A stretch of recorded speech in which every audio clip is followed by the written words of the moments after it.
Blondie, check this out. This is new in the box. Would you take 5 for this? Oh my gosh. Hey guys, and welcome back to Pickin' Ain't Easy with Bill and Blondie.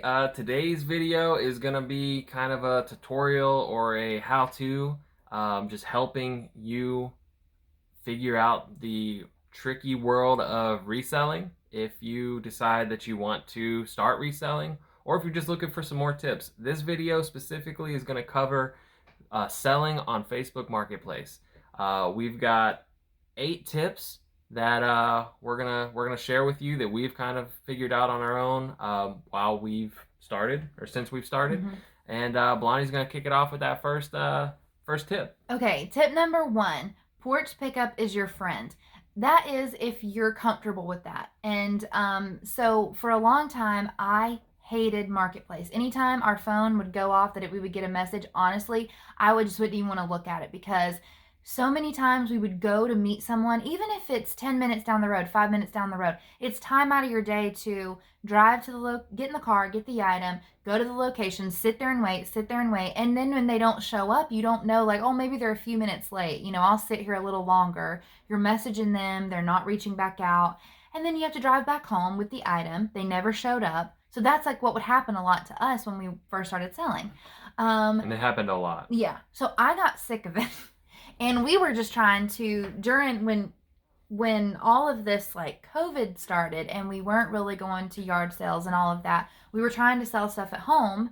And so we started doing a porch pickup. So we would, you know, say, give them our address. Once we finalized the deal and somebody said, yes, I want this item, we would sit it on our front porch. We would say, okay, it's on the front porch. And for me, I would say, I'm going to leave a little silver tin on the porch. Please sit the money in the tin and your item will be sitting there. Please let us know approximately when you'll be coming. And that's important too, because I know for me, I wouldn't want my item sitting on somebody's front porch overnight for hours and hours and hours. I just don't think that's safe. Somebody else could come up and steal the item. You know, it could get damaged. Anything could happen. We only really do porch pickup if it's $25 or less. I'm not sure I would sell like electronics porch pickup, because I don't know if it's good to leave like electronics where the sun could come down. You know, if it was raining and then the wind blew the rain in and made it get wet, that could be a disaster. So I would be mindful of the weather too. We have a covered porch, but even still, you just don't know. Yeah. I mean, and so, yeah, we really enjoyed porch pickup. I've really enjoyed it.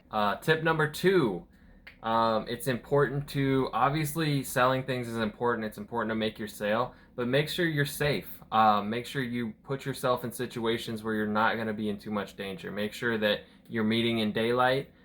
You're meeting in a public place. You have a friend or you know, somebody that can go with you to the sale, just for extra, you know, safety in numbers, stuff like that, because you never know like what could happen at any point. We've made some really bad decisions that seemed kind of dangerous at the time. You know, it all worked out fine, obviously, but you know, going to meet somebody at like 10:30 or 11 p.m. in At a gas station, in an empty parking lot at a gas station, and also in an empty parking lot at a grocery store for a $150 item. Both of those actually were $150 items. I would not recommend that at all. Yeah. Everything worked out fine. I got a hug at one of them, but you know, it's just don't put yourself in those situations. It's not going to kill you to wait, you know, 12 hours until the next day at noon, when that parking lot's going to be full of people. Yeah, don't get so hungry to make a sale that you make stupid decisions, you know? I mean, to me, I'd rather someone say, okay, then if you can't meet tonight, then I'm not going to get the item. Okay, well, then that person was not meant to get the item. Yeah. There's going to be someone else who will meet you in the daylight when it's safe. Tip number 3, message them 30 minutes before the meetup. Okay, this is something that we found out. If you are going to meet someone, not do porch pickup, but meet someone at a decided upon location. What we found was, like I said, a lot of people were not showing up. I mean, honestly, more often than not, and it was extremely frustrating. And so let's just say it's 8 o'clock, the 8 o'clock one night, and they say, okay, can you meet tomorrow at 2? I'll say yes. I can meet you tomorrow at 2. I'm going to message you 30 minutes prior to confirm that you are still coming. If I don't hear from you, then I'm going to assume you're not coming, because that happens so much. And honestly, a lot of times I'll message 30 minutes before and I'll say, hey, just want to confirm we're getting ready to leave. Want to confirm you're still going to meet us at this location at this time. And I won't hear a thing. And I'm thinking, I'm glad that we messaged, because otherwise we would have driven out there and waited. All right, tip number 4, take good pictures and have pride in your listings. Okay, these don't need to be as detailed as like an eBay listing where you have to detail like every single mark and every single defect in your listing. If there is a defect, obviously you want to cover that, but you don't have to have like 2 pictures for it and just be super worried about it. Just tell people.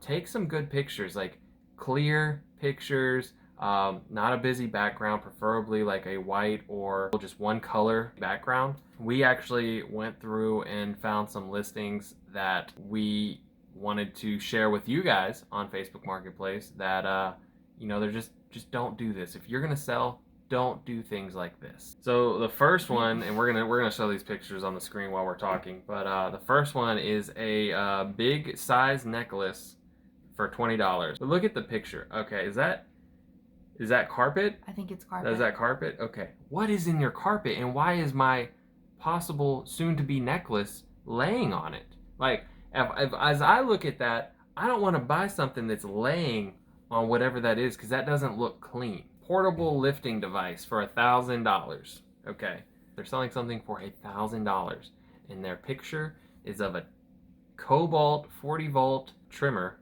a edge trimmer, like in a bunch of trash. There's no portable lifting device there. I mean, and that's the first picture of the listing. Mm-hmm. As you scroll through, you kind of see it in other pictures, but it's not in this one at all, and you don't want this to be your first picture. Right. And you definitely don't. How can you expect someone to spend $1,000 and that's what you're showing them? Okay, this picture, a stainless steel sink for $100. Okay. I don't necessarily know if I want to buy something that's been sitting outside for who knows how long, something that's not supposed to be outside, and it's covered in dirt. Who knows how rusty that is, like what's living up in all the nooks and crannies. It looks bent in some places and dented. I mean, I'm sure $100 would be a great price if the thing had been cleaned, but that's not presentable. Make it presentable. You don't have to like spend hours scrubbing it. You could have like rinsed this off with a hose. Right. You know? Green patio cushions for $30. Nothing wrong with that, but yeah, they just look, I think for one, like you don't want your stuff, like I think when you're selling something, it shouldn't just be laying on the ground. If you're selling patio furniture and it's sitting in the grass, that's one thing. But these are just thrown in the grass, and I just don't think that that's a great way to present your items. We've got purple heart hanging baskets for $5. I can't tell what anything in this picture is at all. I don't see a shape anywhere. I don't see anything. I don't know what this is at all. Yeah. I mean, let's see. The description is, I have lots of purple heart hanging baskets, $5 each, cash only, first call, first serve, pick up only. Okay. There's nothing really wrong with that description. To me, if you're selling plants, like with anything, you want them to look as good as possible. Honestly, from the buyer's perspective, just looking at that, those plants, first of all, you can't even tell where it ends and begins. So on this one, we've got yard decor, plants, vintage metal swing, and plant pots. Okay, the vintage metal swing.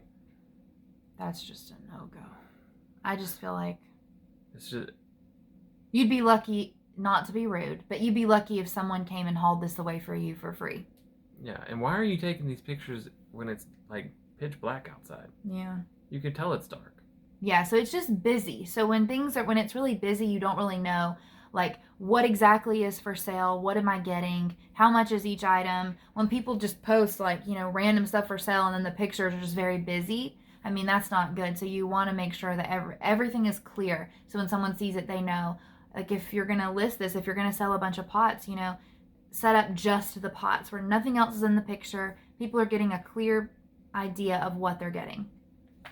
All right, next up, we got a Chicago miter saw for $40. If this actually wouldn't be bad listing if the picture wasn't blurry. If that picture was better, I would really have no issue with that listing. And the last one we have for sale is a car collection like new. Keyword here is collection. Okay, that means more than one. You can kind of see a red one on the right side there, but this is the only picture of the listing, and we see one truck. We don't see the collection at all, and there was nothing in the details. Right. The details just says used like new. So I don't know how you expect somebody to buy a collection when you only show one picture of one car. Right, and then there's nothing in the description either. Yeah. So yeah, you don't want to make your buyers do all of the work and like ask a million questions. Like, preferably you want to put a lot in the description, as much as you can, so you don't have 5 people messaging you asking you, well, what are the dimensions? And then you have to go each time and measure it out and, message a bunch of different people, and it's not what they wanted, So if you were to just do it once, put it in the description, it's done, Okay, so we're gonna continue this video in the car because we had to run out and send off some packages that needed to get out today before the post office closed. So, all right, so tip number 5, the sooner the better. So the sooner you can meet your buyer, the better off you are to make it to a completed sale. I think sometimes on Marketplace, it's a little bit of like an impulse buy. You want to snatch it up first. And I think the quicker you can get the money in your hand and the item in their hands, better chance you have of everything just being done and over with. Also, then you're not going to have somebody say, I think if you say, hey, can you meet in an hour? There's just less chance of things happening, things getting in the way. You're not going to have people the next day saying, hey, this, and this came up. Can we meet the next day? There's not as much that can happen in 30 minutes to an hour. So, or people just forget. I can't tell you how many times people just forget. Tip number 6, try to take cash only. I don't know. This is just a personal preference for us. We don't really like taking PayPal. We actually don't take PayPal or Venmo or Cash App or any of the other payment apps, just because we don't want anything shady to go on, like a PayPal transaction that they can dispute with PayPal, the next day, and then we have no proof of any transaction or anything, and then all of a sudden we're out the money and they've got the item.